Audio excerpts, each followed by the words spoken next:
सियाड़ा नी देख ले हॉलीवुड तक चलदा। नमस्कार।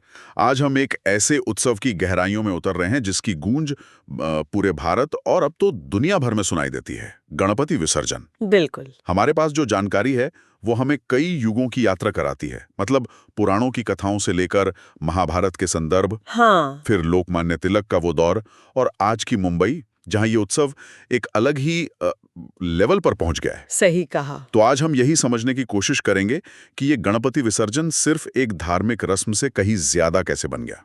ये आस्था, एकता, संस्कृति का इतना बड़ा संगम, ये सब कैसे हुआ? हाँ, इसकी परतें खोलना वाकई दिलचस्प होगा। कहते हैं ना, जब समंदर की लहरें भी गणपति बप्पा मोरिया गाने लगती हैं तो लगता है जैसे ये पूरे देश की आत्मा का उत्सव है। तो चलिए शुरू करते हैं। सबसे पहले कहानी की जड़ें।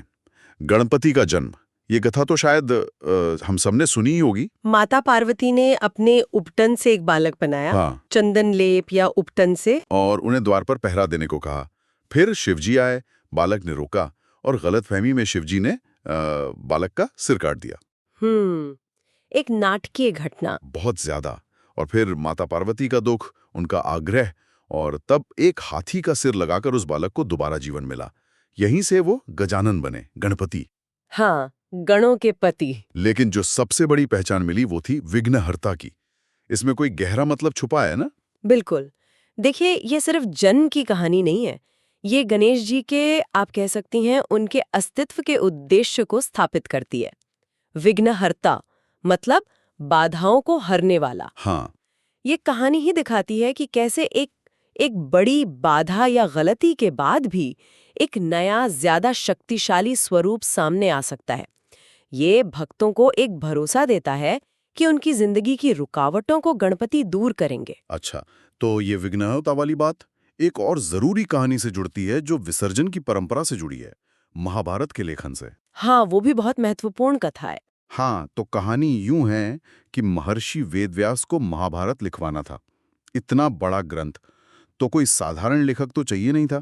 ऐसा कोई जो बिना रुके लिख सके और समझकर लिख सके। सही। तो ब्रह्मा जी ने गणेश जी का नाम सुझाया। गणेश जी मान तो गए, पर शर्त रखी कि व्यास जी को बिना रुके बोलना होगा। अगर वो रुके तो गणेश जी लिखना बंद कर देंगे। और व्यास जी ने भी सामने एक शर्त रख दी। हाँ, कि गणेश जी हर श्लोक को समझकर ही लिखेंगे। कहते हैं कि व्यास जी बीच बीच में मुश्किल श्लोक बोलते थे ताकि गणेश जी को समझने में समय लगे और उन्हें थोड़ा वक्त मिल जाए। क्या कमाल की जुगलबंदी रही होगी, है ना? तो गणेश जी लगातार 10 दिन तक लिखते रहे, बिना रुके। जाहिर है, इतनी मेहनत से उनका शरीर तपने लगा, टेम्परेचर बढ़ गया। हाँ, और ये वेदव्यास जी ने महसूस किया। तो उन्होंने क्या किया? यही वो बात आती है जो विसर्जन से जुड़ती है। व्यास जी ने देखा कि गणेश जी का शरीर बहुत तप रहा है, तो उन्हें ठंडा करने के लिए पास की नदी से गीली मिट्टी लाए और उनके पूरे शरीर पर उसका लेप कर दिया। अच्छा, मिट्टी का लेप। हाँ, और 10वें दिन जब महाभारत पूरी हुई, तब तक वो मिट्टी सूख चुकी थी। तो शरीर को फिर से ठंडा करने और वो सूखी मिट्टी हटाने के लिए व्यास जी गणेश जी को पास की नदी में ले गए और स्नान कराया। तो वो मिट्टी पानी में घुल गई और यही विसर्जन का प्रतीक बन गया। बिल्कुल। और ये कितना दिलचस्प है ना, कि एक जरूरत, मतलब शरीर को ठंडा करने का एक उपाय, वो एक गहरे आध्यात्मिक प्रतीक में बदल गया। हाँ, ये तो है। ये दिखाता है कि जो रूप मिट्टी से बना था वो अपना काम पूरा करके वापस प्रकृति में मिल गया। ज्ञान के लिए किया गया तप और फिर वापस तत्वों में विलीन होना, एक तरह से जीवन चक्र का प्रतीक। वाह, तो ये परंपरा तो बहुत पुरानी है। लेकिन आज जो हम रूप देखते हैं, ये पंडाल, ये जुलूस, ये तो काफी नया है। और इसका क्रेडिट लोकमान्य तिलक को जाता है। 1893 की बात है ये। सही। जी हाँ, 1893 एक बहुत महत्वपूर्ण साल था इस लिहाज से। उस टाइम अंग्रेजों का राज था और वो लोग मतलब किसी भी तरह लोगों को इकट्ठा नहीं होने देना चाहते थे। डर था कि लोग सरकार के खिलाफ कुछ करेंगे। हाँ, कोई भी पब्लिक गैदरिंग, खासकर जिसमें राजनीतिक चर्चा हो सकती हो, उस पर पाबंदी थी या शक की निगाह से देखा जाता था। तो तिलक जी ने इसका तोड़ निकाला। बिल्कुल, यहीं पर लोकमान्य तिलक की दूरदर्शिता दिखती है। उन्होंने देखा कि अंग्रेज धार्मिक आयोजनों पर रोक नहीं लगाते, तो उन्होंने गणेश पूजा, जो तब तक ज्यादातर घरों में ही होती थी, उसे एक बड़े सार्वजनिक उत्सव का रूप दिया, सार्वजनिक गणेशोत्सव। अच्छा, तो ये बेसिकली एक स्ट्रैटेजी थी। हाँ, ये सिर्फ भक्ति का आयोजन नहीं था, ये एक बहुत ही स्मार्ट सामाजिक और आप कह सकती हैं राजनीतिक कदम था। तिलक जी चाहते थे कि अंग्रेजों की बांटो और राज करो नीति के खिलाफ सब जाति, सब वर्ग के लोग एक साथ आएं। हाँ, मतलब गणेशोत्सव के बहाने। तो होती ही थी, साथ में देशभक्ति के गाने, भाषण, जिनसे लोगों में राष्ट्रीय चेतना जागे, स्वतंत्रता आंदोलन के लिए लोग एकजुट हों। ये एक सांस्कृतिक प्रतिरोध का तरीका था। और इसकी शुरुआत पुणे और मुंबई से हुई। हाँ, पुणे और मुंबई इसके केंद्र बने और फिर तेजी से पूरे महाराष्ट्र और देश के दूसरे हिस्सों में भी ये फैला। इसने स्वतंत्रता आंदोलन को जमीनी स्तर पर बहुत मजबूती दी, लोगों को जोड़ा। और कलाकारों को भी मंच मिला होगा। बिल्कुल, मूर्तिकार, संगीतकार, नाटक मंडलियां, लोक कलाओं को भी इससे बहुत बढ़ावा मिला। तो ये सिर्फ राजनीतिक या धार्मिक नहीं रहा, एक पूरा सामाजिक सांस्कृतिक आंदोलन बन गया। और आज जब हम गणेशोत्सव की बात करते हैं तो मुंबई का नाम सबसे पहले आता है। मतलब उसे तो कैपिटल ही कह सकते हैं गणपति उत्सव की। बिना किसी शक के मुंबई में गणेशोत्सव का जो स्केल है वो शायद दुनिया में कहीं और देखने को न मिले। शहर की पहचान बन गया है। यहाँ के कुछ मंडल तो मतलब वर्ल्ड फेमस हैं, जैसे लाल बागचा राजा। हाँ, नवसाचा गणपति कहते हैं उन्हें, मन्नत पूरी करने वाले गणपति। और वहाँ की लाइनें मैंने सुना है किलोमीटरों लंबी होती हैं। लोग 20-20, 24-24 घंटे इंतजार करते हैं दर्शन के लिए। जी हाँ, ये आस्था का चरम है। ये सिर्फ एक मूर्ति नहीं रह जाती, लोगों की श्रद्धा का केंद्र बन जाती है। फिर वो जीएसबी सेवा मंडल, किंग सर्कल वाले, उन्हें कहते हैं सबसे अमीर गणपति। हाँ, काफी सोना और चांदी चढ़ा होता है उनपे। वो अपनी भव्यता के लिए जाने जाते हैं, उनका मैनेजमेंट भी देखने लायक होता है। और इनके अलावा भी तो अनगिनत मंडल हैं। मुंबई चा राजा, अंधेरी चा राजा, खेतवाड़ी में तो गली गली में गणपति होते हैं। हर गली, हर नुक्कड़ पर पंडाल सजता है। मुंबई इन 10 दिनों में एक अलग ही शहर बन जाती है। और ये सिर्फ पूजा नहीं, ये आर्ट भी है।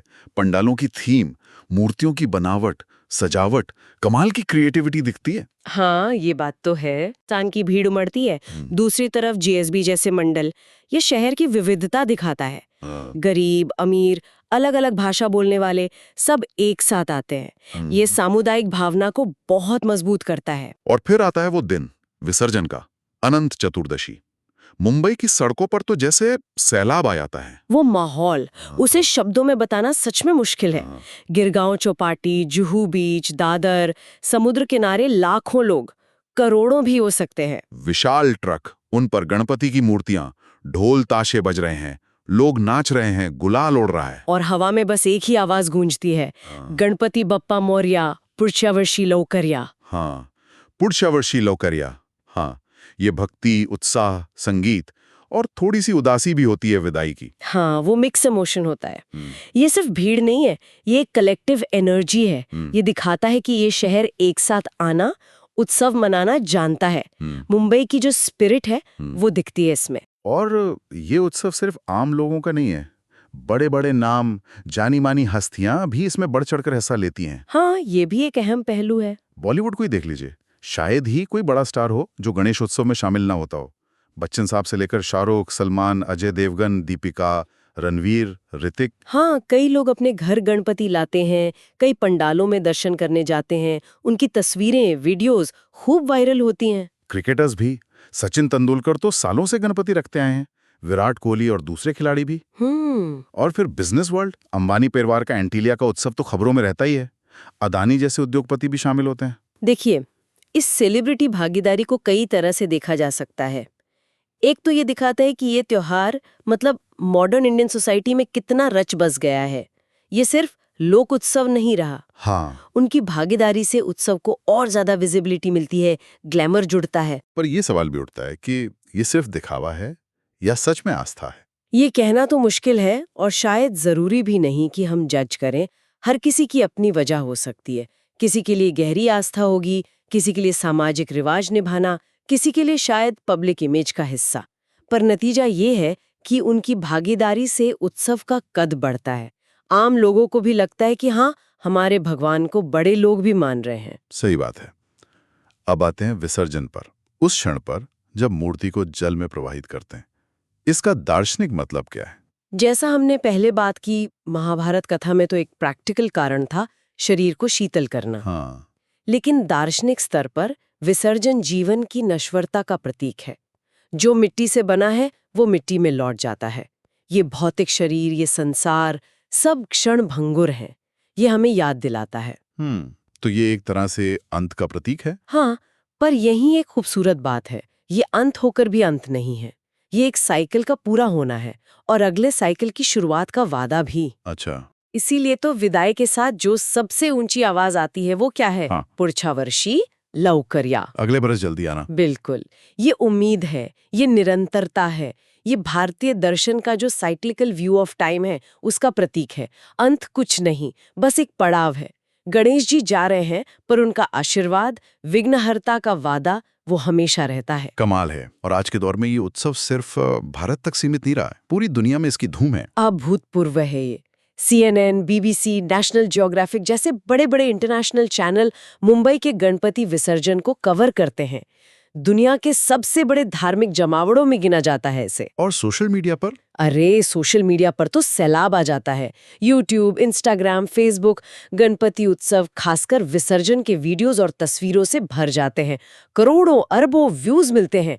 दुनिया भर में जो भारतीय डायस्पोरा है वो भी इसे मनाता है, जिससे इसका ग्लोबल प्रसार और बढ़ गया है। तो ये शायद दुनिया का सबसे बड़ा पब्लिक धार्मिक उत्सव बन चुका है। इसकी संभावना बहुत ज्यादा है। ये भारत की संस्कृति की जीवंतता दिखाता है और ये भी कि कैसे एक पारंपरिक उत्सव मॉडर्न मीडिया के जरिए दुनिया तक पहुंच सकता है। ये भारत की सॉफ्ट पावर का भी एक उदाहरण है। तो अगर हम इस पूरी यात्रा को देखें, गणपति के जन्म की कथा से शुरू होकर महाभारत, फिर तिलक जी का राष्ट्रीय आंदोलन, फिर मुंबई का यह महासागर जैसा उत्सव और अब एक ग्लोबल पहचान, गणपति विसर्जन की कहानी तो वाकई बहुत कुछ कहती है। हाँ, ये आस्था, इतिहास, समाज, संस्कृति सबका एक जटिल और खूबसूरत ताना बाना है। यहाँ रुककर यह सोचना भी कमाल का है कि हजारों साल पुरानी एक परंपरा वो न सिर्फ जिंदा है बल्कि आज की डिजिटल दुनिया में भी इतनी पॉपुलर है, इतनी रेलेवेंट है। सही कहा। ये दिखाता है कि परंपराएं बदलती हैं, विकसित होती हैं, वो जड़ नहीं होती। लेकिन हाँ, ये सवाल भी जरूर उठता है कि इतने बड़े स्केल और कमर्शलाइजेशन के बीच इसका जो असली आध्यात्मिक सार है वो कैसे बना रहेगा? ये एक अहम सवाल है। खैर, अंत में यही कह सकते हैं कि गणपति विसर्जन सिर्फ एक मूर्ति का पानी में मिलना नहीं है। ये एक उम्मीद का विसर्जन है जो अगले साल के इंतजार में है। ये उस विश्वास का उत्सव है कि हर अंत एक नई शुरुआत लाता है। बिल्कुल, विघ्नहर्ता का आशीर्वाद हमेशा बना रहता है। ये भारत की उत्सव धर्मी आत्मा है जो विदाई में भी जीवन का गीत गाती है। पुढच्या वर्षी लवकर या।